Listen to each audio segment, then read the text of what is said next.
নির্বাচন গণনা হওয়া পর্যন্ত স্বতন্ত্র প্রহরীর মতো আমাদেরকে পাহারায় থাকতে হবে।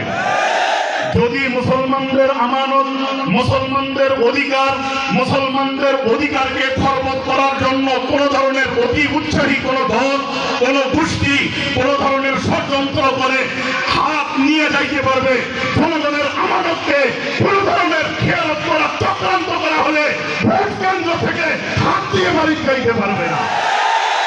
যদি বাংলাদেশের মানুষ ইনসাফ চায়, যদি বাংলাদেশের মানুষ ন্যায়ের পক্ষে চায়, যদি বাংলাদেশের জনগণ কোরআনের শাসন চায়, যদি বাংলাদেশের জনগণ হাদিসের শাসন চায়, তাহলে আগামী 12 তারিখে দাঁড়িপাল্লা মার্কার বিজয় ছাড়া আমরা কখনো ঘরে ফিরে যাইতে পারি না।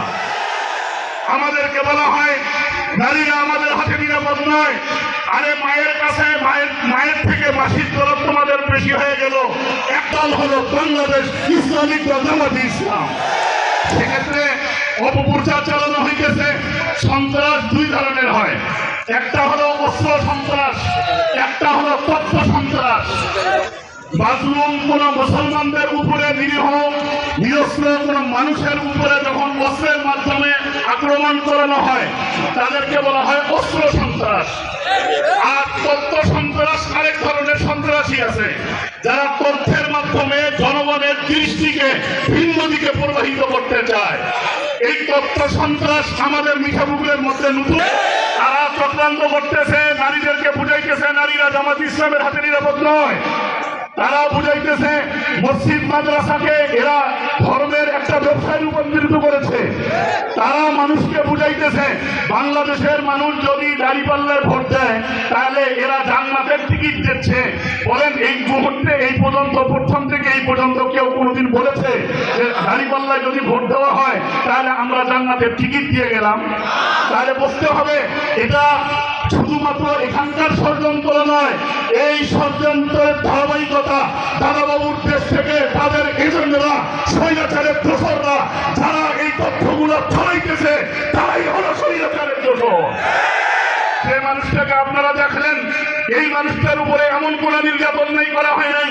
মামলা দেওয়া হয়েছে, হামলা দেওয়া হয়েছে, রিমান্ডে দেওয়া হয়েছে, জেল জরিমানা দেওয়া হয়েছে। এরপরেও মিঠাপুকুরের জনগণের কাছ থেকে গোলাম রব্বানী স্যারকে পৃথক করা যায় নাই। গোলাম রব্বানী স্যারের অপরাধ, ইনি কি চাঁদাবাজ, ইনি কি মাস্তান, ইনি কি যত্ন করে কোন ধরনের সন্ত্রাসী করে? এনার অপরাধ একটাই, এনার অপরাধ একটাই, ইনি ন্যায়ের প্রতীক, ইনি অন্যায়ের বিরুদ্ধে বলিষ্ঠ কণ্ঠস্বর। গোলাম রব্বানী স্যারের অপরাধ একটাই, ইনি কোরআনের কথা বলে। গোলাম রব্বানী স্যারের কণ্ঠকে স্তব্ধ করে দেওয়ার অর্থ হলো কোরআনের কণ্ঠকে স্তব্ধ করে দেওয়া। পরিষ্কার বক্তব্য, আগামী বাংলাদেশ কোরআনের বাংলাদেশ, আগামীর বাংলাদেশ হাদিসের বাংলাদেশ। যদি আগামী 12 তারিখে এই নির্বাচন নিয়ে, জনগণের ভোটাধিকার নিয়ে কোন ধরনের ষড়যন্ত্র করা হয়, কাপড়ের কাপড় বেঁধে ময়দানের মধ্যে ভোট কেন্দ্রগুলোকে স্বতন্ত্র প্রহরীর মতো পাহারা দেওয়ার জন্য কারা কারা রাজি আছেন? স্লোগান হবে না, স্লোগান দেওয়ার সময় নেই। কথা একটাই, আমাদের ভাই ব্রাদার, আমাদের আত্মীয় স্বজন, আমাদের পাড়া প্রতিবেশী আজকে থেকে নিয়ে 12 তারিখ নির্বাচনের ফলাফল হওয়া পর্যন্ত আমাদেরকে অতন্ত্র প্রহরীর মতো ভোট কেন্দ্রে পাহারা দিতে হবে।